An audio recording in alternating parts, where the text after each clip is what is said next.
Hi guys! This was December 20th, 2025. And yes po, umuwi po tayo ng Pinas kahit naka-work permit lang tayo. Guys, may snowstorm nga pala nito and super thankful kami kay Kuya Dex, yung isa naming ka-work, kasi hinatid niya kami from Little Current to Sudbury.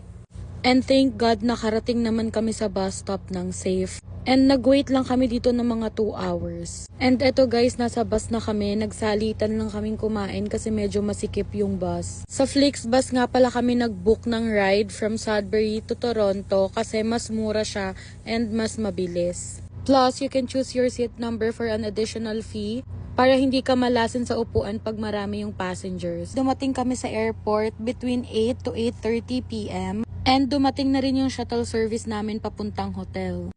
And from airport to our hotel, mga 5 to 10 minutes drive lang. Actually, hindi ako sure sa exact time, pero mga ganun lang kasi super lapit lang talaga. Let's do a quick hotel room tour!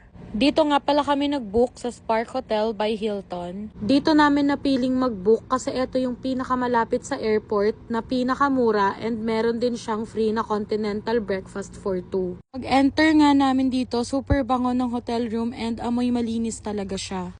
Meron din siyang pa-welcome dun sa screen sa TV nila. And guys, itong room na to, meron siyang small fridge, meron din siyang microwave oven. Okay din yung washroom nila, super linis, super ganda. Ang problem ko lang dito, medyo maliit yung space niya.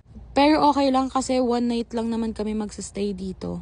And ito guys, kinabukasan, ito yung continental breakfast nila. Meron lang dyang bread, boiled eggs, cereal, may coffee, fruits, may oatmeal din, yogurt, tsaka tea. Kaya pala kami nag-book ng hotel room for a night kasi yung bus from Sudbury to Toronto is isang biyahe lang.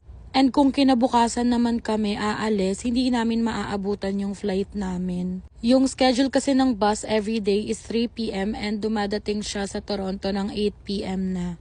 After namin mag-breakfast, nag-freshen up lang kami and nagbiyahe na rin kami papuntang airport. Umalis kami ng maaga kasi feeling namin mahaba yung pila sa check-in counters kasi December nga to, so peak season. 12 p.m. pa nga lang to pero pumila na kami sa check-in counter. Nakita kasi namin ang haba na talaga nung pila. Nung turn na namin sa check-in counter, nalaman namin na hindi pa pala ito yung pila